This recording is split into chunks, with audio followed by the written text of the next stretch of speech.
Assalamualaikum warahmatullahi wabarakatuh.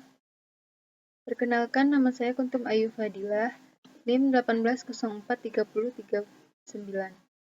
Baiklah, kali ini saya akan menjelaskan materi mengenai mengelola sistem global. Pada bab ini, kita akan membahas 4 subbahasan yaitu yang pertama, pertumbuhan sistem informasi internasional, yang kedua, mengelola sistem informasi internasional, yang ketiga, mengelola sistem global, yang keempat, isu dan peluang teknologi untuk rantai nilai global. Baiklah, kita masuk ke dalam yang pertama yaitu pertumbuhan sistem informasi internasional. Mengembangkan arsitektur sistem informasi internasional. Arsitektur sistem informasi internasional harus dibangun sesuai dengan strategi internasional. Arsitektur sistem informasi internasional ini terdiri dari sistem informasi dasar yang diperlukan oleh organisasi untuk mengkoordinasikan perdagangan di seluruh dunia dan aktivitas-aktivitas lainnya. Strategi dasar yang perlu diikuti yaitu memahami lingkungan global, di mana perusahaan beroperasi yang memahami kekuatan pasar secara keseluruhan, atau penggerak bisnis yang mendorong industri ke arah kompetisi global. Penggerak bisnis itu ialah kekuatan dalam lingkungan yang harus direspon perusahaan dan yang mempengaruhi arah gerak perusahaan itu. Setelah mengembangkan strategi, kemudian pikirkanlah bagaimana menyusun organisasi sehingga strategi tersebut dapat tercapai, bagaimana melakukan pembagian tenaga kerja dalam sebuah lingkungan global, kemudian di mana fungsi produksi, administrasi, akuntansi, pemasaran, dan sumber daya manusia akan ditempatkan, serta siapa yang akan menangani fungsi-fungsi sistem. Kemudian, pikirkanlah isu-isu manajemen dalam menerapkan strategi dan membuat rancangan organisasi menjadi dapat direalisasikan. Kunci utamanya yaitu rancangan prosedur bisnis. Permasalahan terakhir yang perlu dipertimbangkan adalah platform teknologi.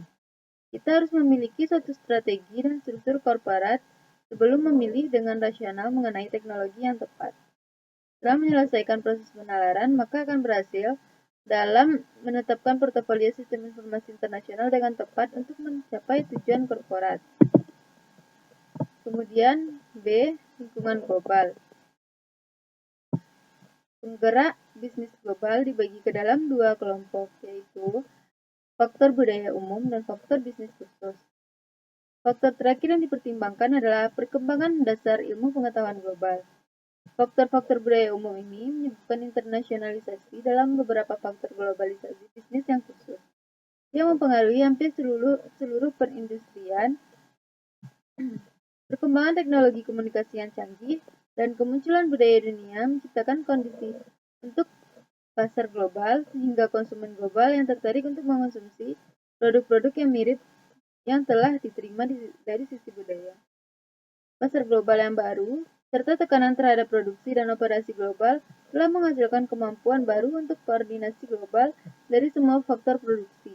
Tidak hanya produksi, tetapi juga akuntansi, pemasaran, dan penjualan, sumber daya manusia, dan juga pengembangan sistem semua fungsi bisnis yang utama, yang dapat dikoordinasikan pada skala global. Tingkat-tingkat baru dari koordinasi global ini memungkinkan penempatan aktivitas bisnis berdasarkan keunggulan komparatif untuk pertama kalinya dalam sejarah. Perancangan ditempatkan pada daerah yang mampu melaksanakannya dengan yang paling baik, dan begitu juga dengan pemasaran produksi keuangan. Produksi yang digerakkan oleh permintaan global dapat dipusatkan di tempat-tempat yang mampu melaksanakannya dengan paling baik. Sumber-sumber daya tetap dapat dialokasikan untuk produksi berskala besar dan produksi yang dilaksanakan di pabrik-pabrik besar dan dijadwalkan secara lebih efisien dan diestimasi dengan lebih presisi. Hasilnya adalah keunggulan strategis yang kuat untuk perusahaan-perusahaan yang dapat melakukan pengorganisasian secara global. Bisnis manufaktur lebih terpengaruh daripada bisnis layanan yang masih cenderung domestik dan sangat tidak efisien. Perusahaan-perusahaan dalam industri yang dapat memahami konsep internasionalisasi dan industri dan menanggapinya dengan tepat akan memperoleh keuntungan yang sangat besar dalam produktivitas dan stabilitas.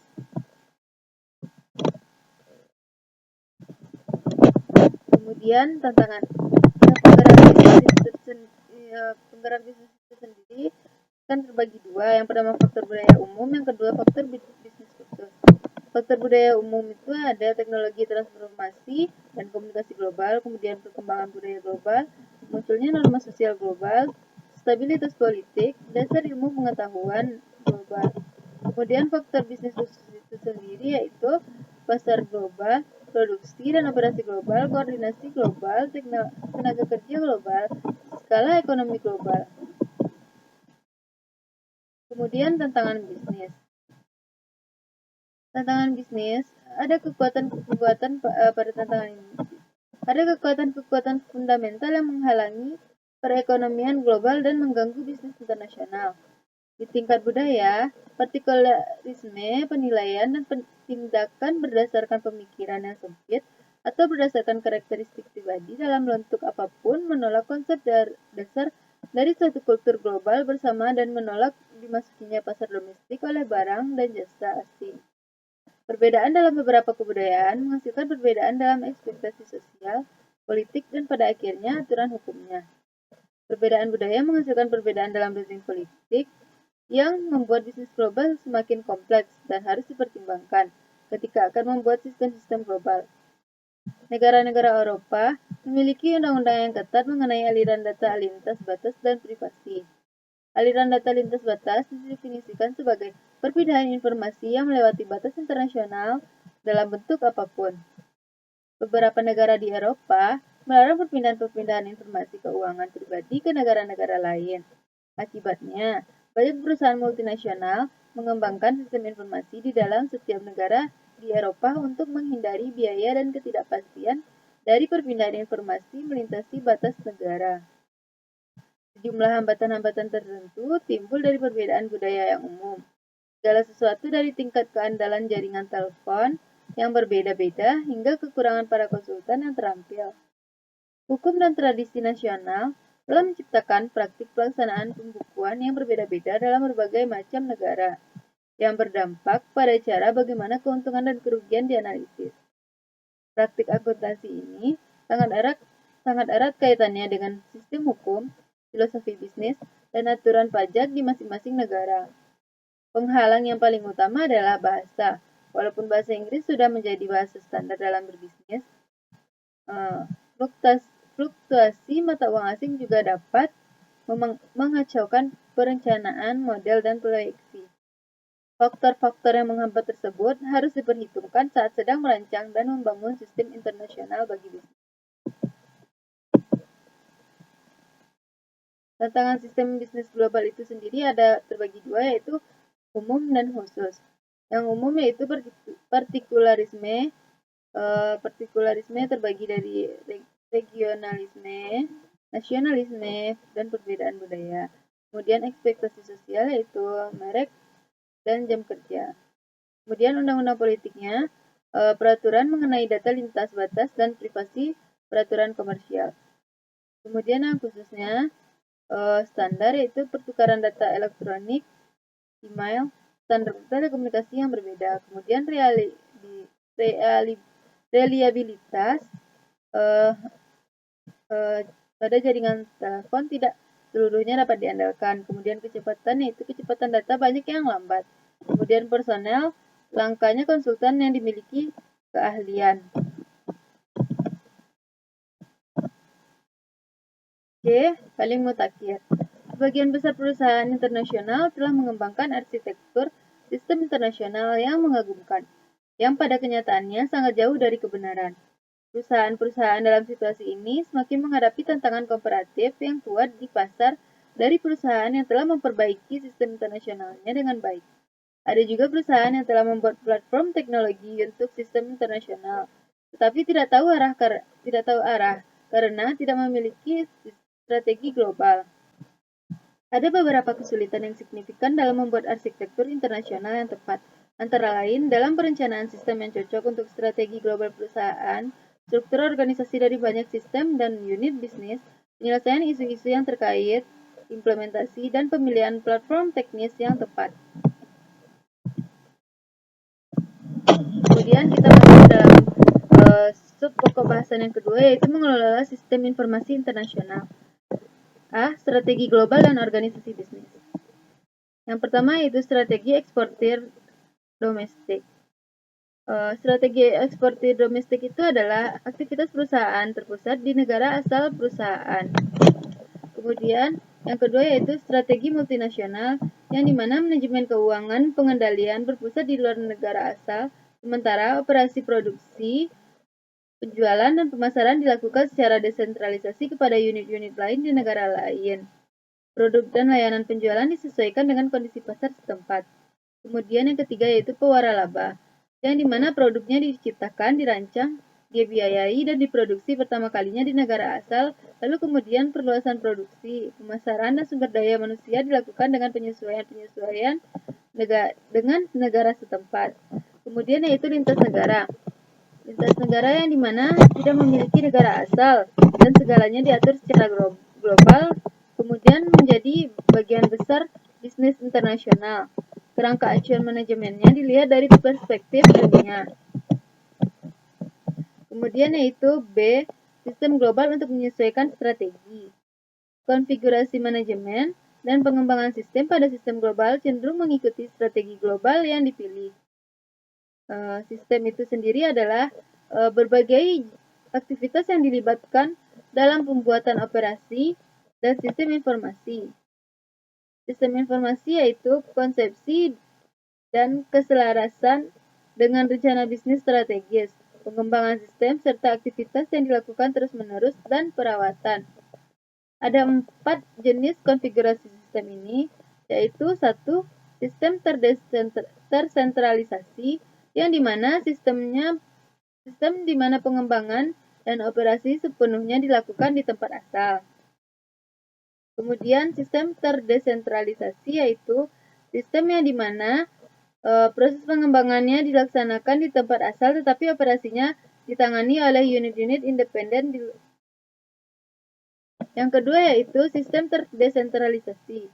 Sistem yang dimana masing-masing unit di luar negeri merancang solusi dan sistem yang unik untuk masing-masing.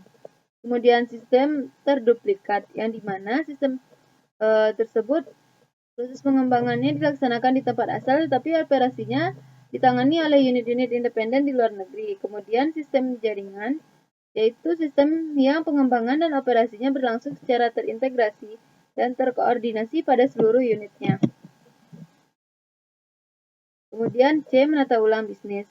Prinsip-prinsip pengembangan sebuah perusahaan global dan struktur pendukung sistem informasi. Yang pertama,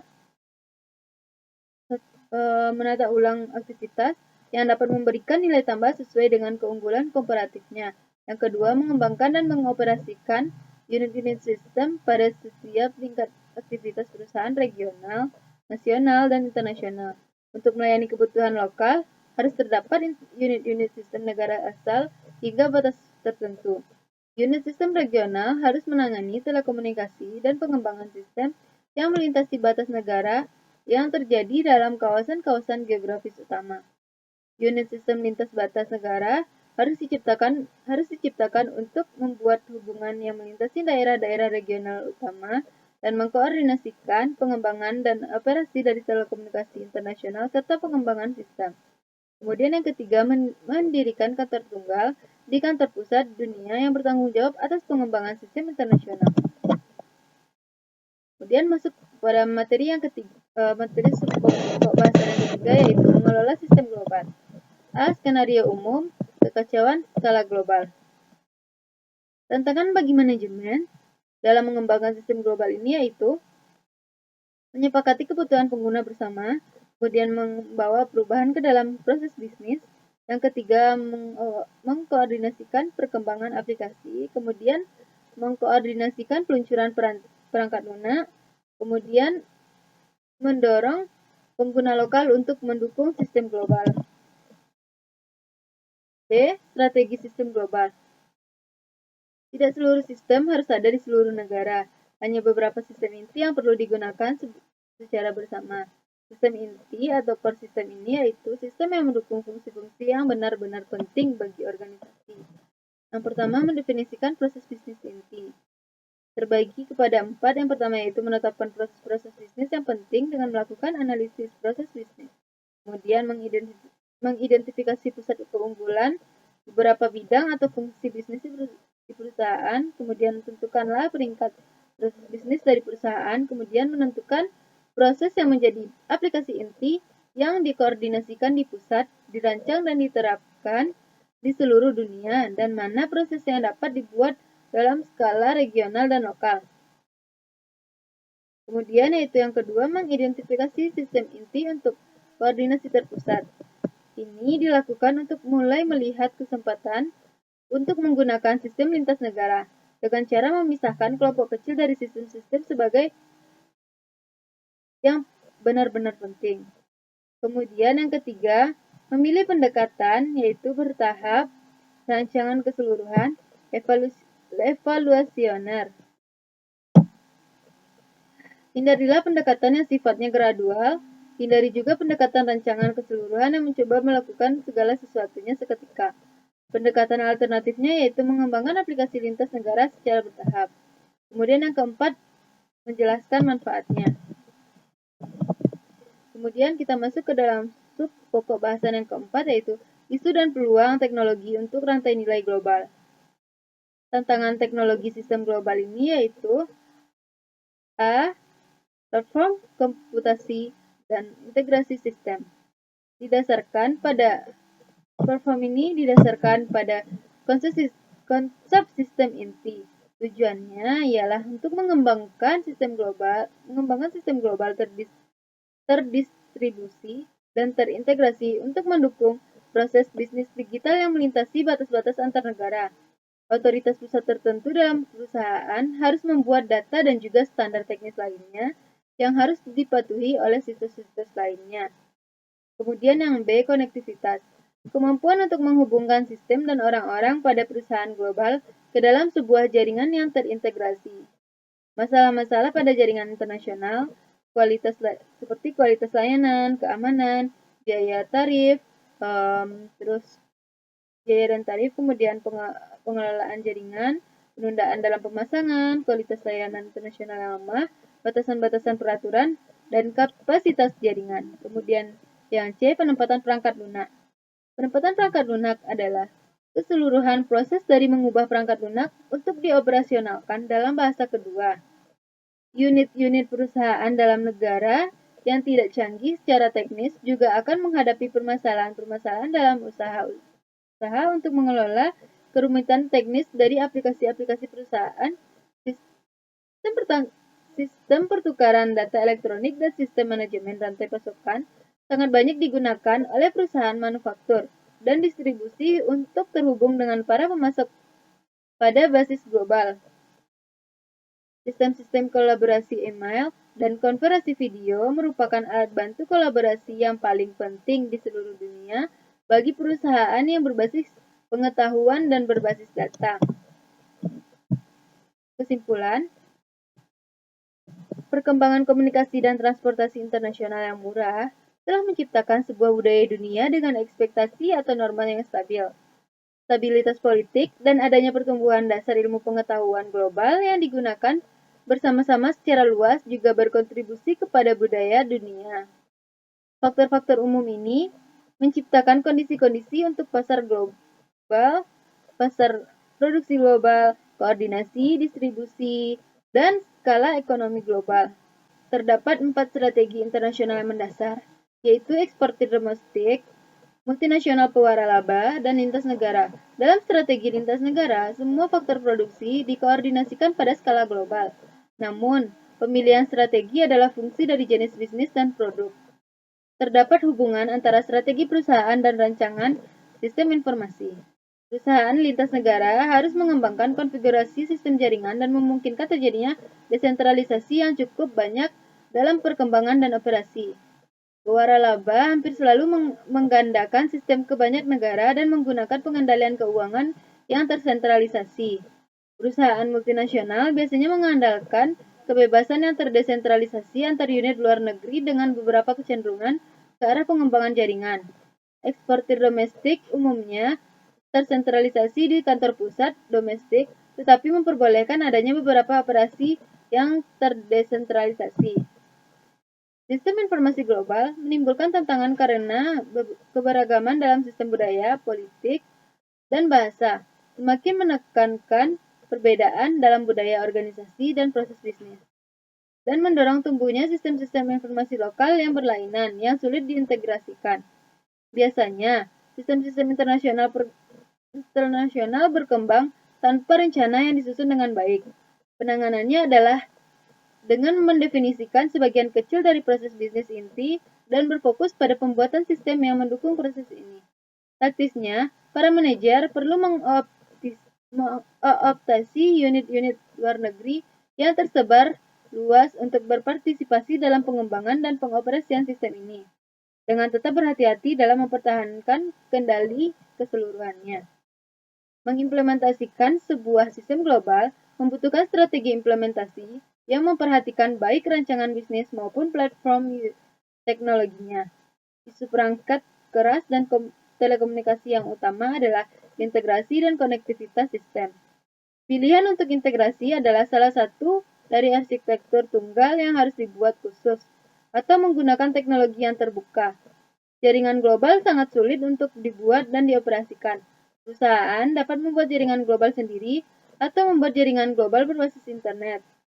Isu perangkat lunak yang utama adalah dalam pembuatan antarmuka untuk sistem yang sudah ada dan memilih aplikasi yang dapat bekerja dengan banyak budaya, bahasa, dan kerangka kerja organisasional. Baiklah, sekian penjelasan materi dari saya.